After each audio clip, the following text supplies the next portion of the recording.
This is Rob Tubbett for Boxing Social in association with Betfred. Delighted to be joined by Boxing Social favourite Dan Rafael. We're here in Las Vegas ahead of Deontay Wilder's heavyweight rematch with Tyson Fury. How are you, Dan? Nice to see you. Oh, it's always a pleasure to see you. I'm doing great. I can't wait for the fight.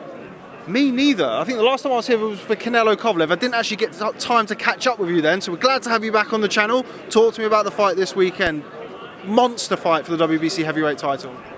WBC title, lineal heavyweight championship, perhaps both guys with their undefeated record still at stake. I think the winner is going to be regarded as the number one heavyweight in the world without question, assuming it's a definitive sort of result. Listen, it's a big heavyweight fight. I've been asked many times over the last few days to compare it to what's the biggest heavyweight fight since. And although there have been a number of them over the last several years, including their first fight, including Joshua Klitschko, other Joshua fights, other Klitschko fights, I have to go back in my time covering boxing to the 2002 heavyweight championship fight that I covered in Memphis, Tennessee between Lennox Lewis and Mike Tyson. And I think this is probably the biggest heavyweight championship fight since then, even though there have been, like I said, some other big ones. But I think this one's still just a notch above those other great, important matchups that I talked about. I spoke to Eddie Hearn last week in London. He told me that Joshua Ruiz is financially, commercially a much bigger fight than this. What are your thoughts on those comments? Well, I mean, he got such a humongous site fee in Saudi Arabia that's probably true. I mean, in the United States, it really didn't generate very much money, about $3 million in a rights fee from DAZN.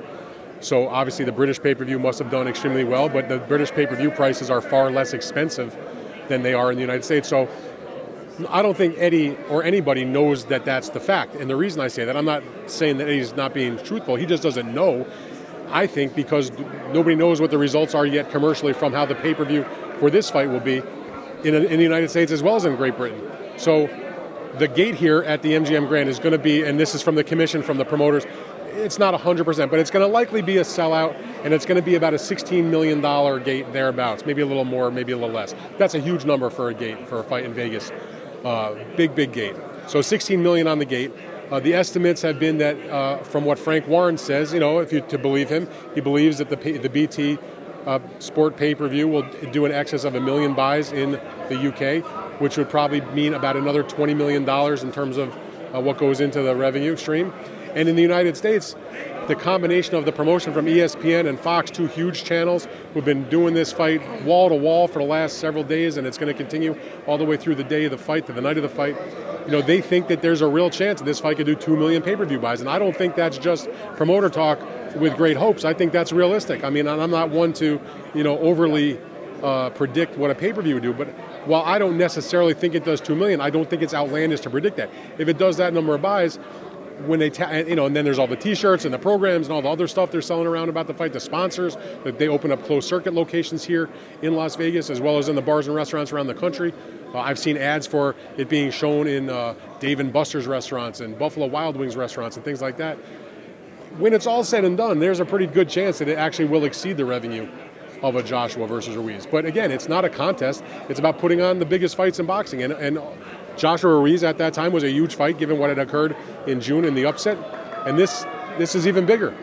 Just explain that to me if you can, and obviously we're a UK company, a significant amount of our audience is UK. Fox and ESPN are American companies, not something that we're too familiar with. Explain to people back home who maybe don't know the influence and how much that makes a fight big. Obviously the first fight was Showtime and BT, now you've got ESPN involved, Fox involved, BT involved. Explain the difference in that and what makes this such a big deal. Okay, so in the United States, Top Rank has an exclusive deal to have its fights on ESPN platforms.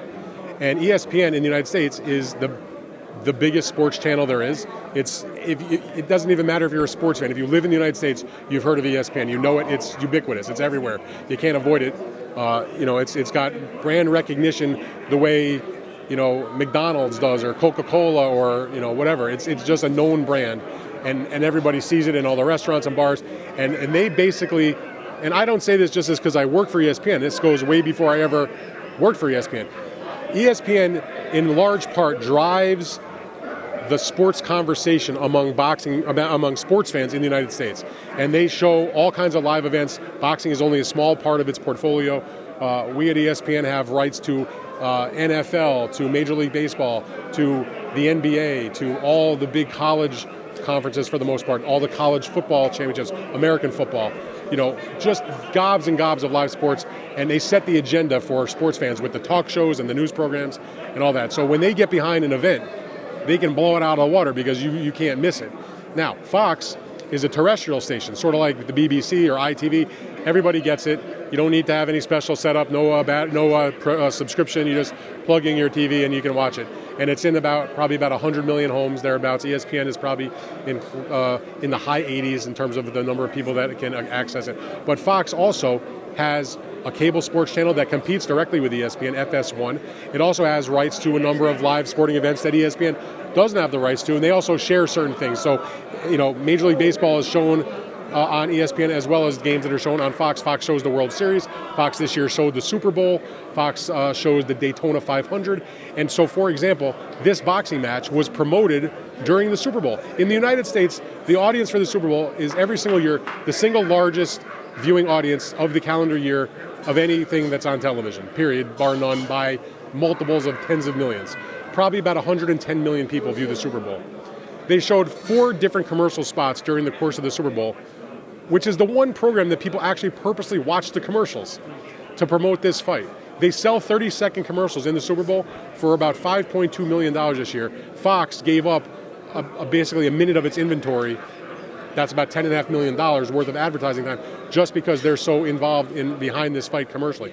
So you cannot underestimate the amount of skin in the game that ESPN and Fox have in this fight. So ESPN has been showing wall-to-wall coverage. Fox has been showing wall-to-wall coverage on their different platforms. You can't escape this fight. Now, they've done everything they can to make the American public know that this is happening, which is half the battle in boxing, is letting consumers and fans of all sports and boxing know that your event is happening. So that's been covered. Now, whether people are going to actually be intrigued by it, are going to actually buy it, maybe they don't like boxing, maybe they don't like combat sports, that remains to be seen. But the people who are behind it from the business perspective, the 2 networks, Top Rank, PBC, the different people involved, the fighters obviously have done a great job in their promotion of this event.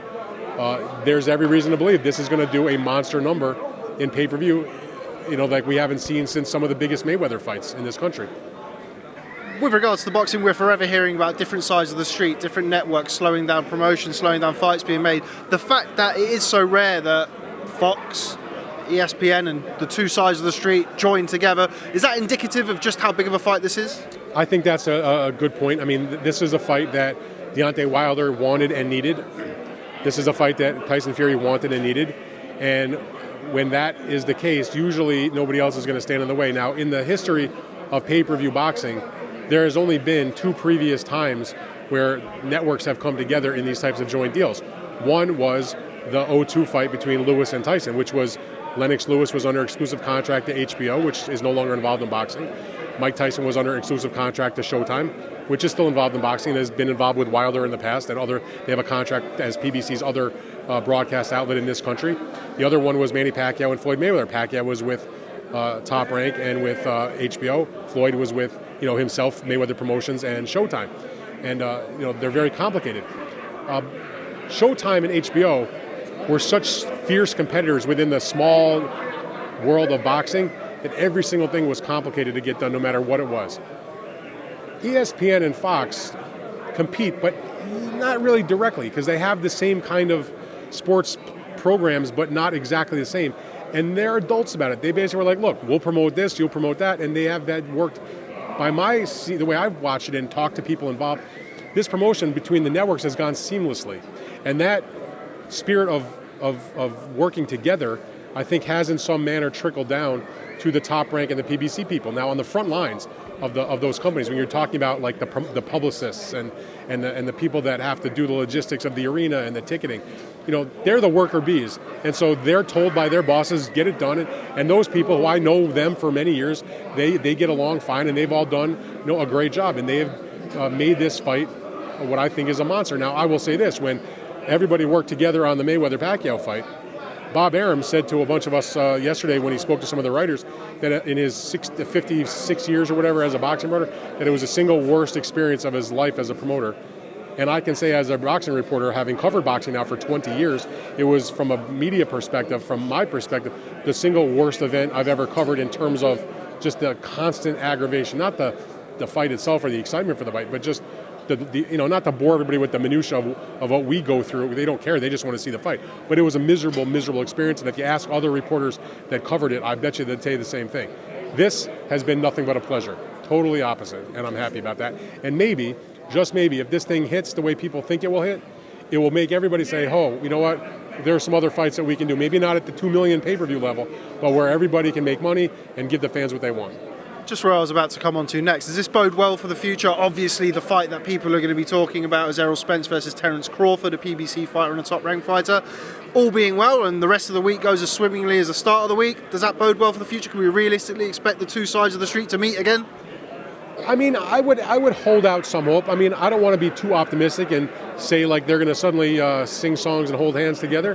But as Bob Arum has said, he's a business person. Al Heyman, who runs PBC, is a business person.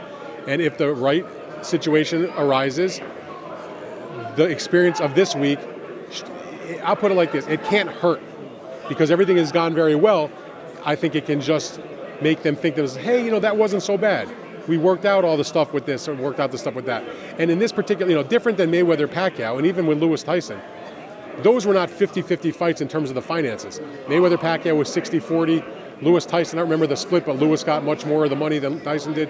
In this case, this is a 50-50 deal. Now, if it comes time to them to talk about doing a Crawford and Spence fight, I'm not so sure they're going to go for 50-50. Errol Spence has already proven to be more of an attraction in terms of his pay-per-view sales for the last couple of fights, where Crawford has struggled in his pay-per-view performances. So, they may have to do some crunching of the numbers, and that could cause some havoc.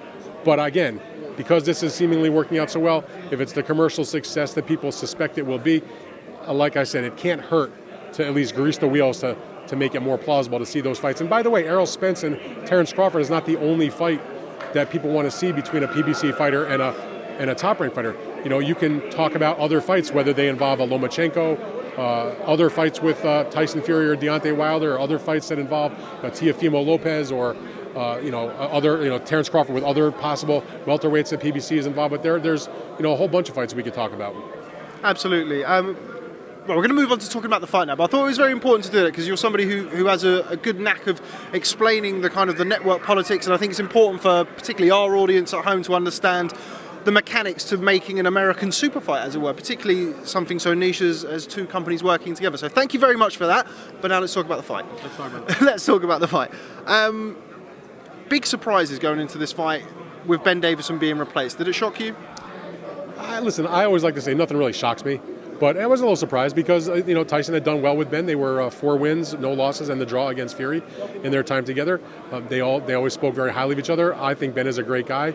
He seems very level-headed, like somebody that is equipped to deal with the idiosyncrasies, let's say, of Tyson Fury, and was a calming influence on him, it seemed to me. And I thought they worked very well together. But I'm not Tyson Fury, and at the end of the day, the boxer is the one that has to decide what is best for him in his corner. If he's not comfortable for whatever reason, it's his right to change the trainer, and that's what he did. Now, by all accounts, from Ben, what he has said, and I've talked to him in the lead up to this fight, as well as what Tyson has said, is that they're still friends and they still have respect for each other, and it just was, for whatever reason, Tyson felt that the best course of action for him was to find another trainer, and he went with Sugar Hill, Javon Sugar Hill, the nephew of the great late Emmanuel Stewart, who he has known for about a decade from when he worked in Emmanuel Stewart's camp back in 2010. And they had struck up a nice relationship, and he turned to him. And they're both known as top trainers, and we'll see if it can make a difference. I don't personally think it makes a huge difference because when you're only together for 8 weeks, I don't think you're that Sugar Hill's gonna do any kind of dramatic change to Tyson Fury's style at 31 years old with 30 some fights under his belt and a veteran champion. What are you going to change? And so I don't think it would have mattered if it was Ben Davison in Tyson Fury's corner on Saturday or it's Javon Sugar Hill, and that's being said with the fact that I believe both of them are top-level trainers. Jay Diaz told me, and Jay Diaz, of course, trainer for Deontay Wilder, told me that he felt that this was an advantage to them going into this fight. He felt that because of the time that he'd spent with Deontay throughout the years, he felt that this was a big plus for them going into this fight. Would you agree with that? I mean, I think that would, if you had to go through a checklist and give check marks of who had the advantage, I would say the familiarity in the corner of Wilder is definitely an advantage. I mean, like you said, JD's and Deontay have been together from day one. As an amateur, JD's was with Deontay, and he's been his professional trainer ever since, and they've been great together. They know each other like, as good as any trainer and fighter can know each other, inside the ring and outside the ring. And for Tyson Fury, he may know Sugar Hill and have liked him, and they got along good and liked his style from when they met a decade ago, but they hadn't really worked together since then until about 2 months ago. So that's a big difference. JD knows what Deontay is going to do when he sits down, or what the reaction is to be in any kind of situation. Sugar Hill doesn't know that yet about Tyson Fury, and likewise, Tyson does not know sort of the reactions that his trainer is going to have. Now, it may help a little bit that Andy Lee is the assistant in the corner with them, and Andy obviously is close to Tyson, his cousin, also a former world champion. So I think that is probably a positive influence, but there's nothing that can replace the familiarity that Deontay and Jay have with each other after 10, 12, 14 years together, amateur and pro. Deontay's spoken this week about not wanting to be a Lamborghini, to be a Rolls Royce. By his own admission, he came out, he said he wasted shots in the first fight, he was headhunting. Every top-level trainer I've spoken to in the UK has stressed the importance of Deontay shooting the right hand to the body or the chest in this fight to slow Tyson's movement down. Is that something you'd agree with? I think absolutely. His right hand's his best weapon. Why wouldn't you use it? It would be foolish not to use it. I know the big overhand right is the money shot that knocks everybody out, but the right hand is still damaging, even if you're shooting a jab, or not really a jab, it'd be more of like a straight right hand, but go up and down. And the other thing is, and I think Tyson realized this from the first fight, watch out for that left hook also. The left hook was the second punch in that two-punch combination that dropped him in the 12th round, and in my mind, that was a more devastating punch in the right hand that started the knockdown. So, Deontay Wilder is a two-handed fighter. His jab is long, and his punches are punishing with both hands. So, yes, any opponent of Deontay Wilder's is going to have to make sure they pay attention to both shots. And it doesn't matter if they're the power shot or the jab, or you're going to the body or you're going to the chest. But Deontay Wilder's going to want to just keep it out there. It's long and it's hard and it's educated, and it can stop Tyson Fury in his tracks if he is able to utilize it in the proper way. You've said that you don't expect any great changes in an 8-week camp for Tyson Fury. He's, of course, spoken about being more aggressive in this fight and potentially chasing a knockout or pursuing a knockout, should we say, early on in the fight. Do you think that's gamesmanship from Tyson Fury, or do you expect to see him come and try and hold his feet with Deontay Wilder? Who knows? You just don't know. My experience is that fighters don't tell you their game plan the week before the fight. So I would kind of say it's BS. But Tyson Fury kind of beats to his own drummer, so if he's telling the truth and he goes out there and does it, it wouldn't be a total shock. It's hard to say. It could be gamesmanship, it could be complete a sack of lies, and he's just going to go out there and try to outbox him and use his great hand speed and quickness. But maybe he will try to come forward and sort of bully the bully, if you will, and back Deontay up off the bat and go right to him. I think that might be suicidal, but that doesn't mean he won't necessarily try to do it. But we're going to have to wait to see. I don't have any. If I had the power to see the future, I'd be buying lottery tickets. Nicely put. Before the first fight, Tyson Fury had, of course, had those two warm-up fights against Sefer Seferi, Francesco Pianetta. His only fights in 2.5 years outside the ring. He's been more active in the build-up to this fight with the Tom Schwartz fight and the Otto Wallin fight, but also came in for some criticism in the Wallin fight particularly. Do you see him... I asked Tyson earlier on this week if there's more pressure on him going into this fight because he's been more active. Would you agree with that? Do you think there's more pressure on him? I don't think there's more pressure on him. I think both guys have pressures from themselves. They want to win the fight. They want to be the heavyweight champ, and I don't buy any of that stuff. Did Fury have a great performance against Otto Wallin? No, not at all. He got cut very badly. He almost lost the fight. He had a really grit out and gut out, probably the toughest fight of his career. I give him credit for it. He showed a lot of heart, and he knows he can survive a very difficult moment, like he did against Wilder in the first fight, like he did against Wallin with the cuts. But I don't think it's a matter of pressure. I think both guys, they know where they're at. They're at the pinnacle of boxing, and this is a legacy kind of making fight. And I think there's even less pressure in one sense because whatever happens on Saturday, there's a third fight. There's a second fight in this deal. So it would be the third fight, but it's a 2-fight deal. They already fought once a draw. Whatever happens on Saturday, the loser of the fight is the only one that can say, I don't want the rematch. And, whoever is the guy that loses, you got to figure the competitive spirit of them is going to want to pick up that option. And so we'll probably see a third fight, whoever wins, later in 2020. I look at 2020 as, Fury and Wilder clear up their business with 2 fights, whatever happens. Anthony Joshua spends 2020 making mandatory defenses against worthwhile contenders in Pulev and Alexander Usyk. And if Joshua's still standing at the end of the year, and the guy that's still standing between Wilder and Fury, maybe we'll see a undisputed fight sometime, summertime of next year, which would be an ideal situation. The best plans often go awry, so I can't say I'm predicting that, but that would be a beautiful thing for the sport of boxing.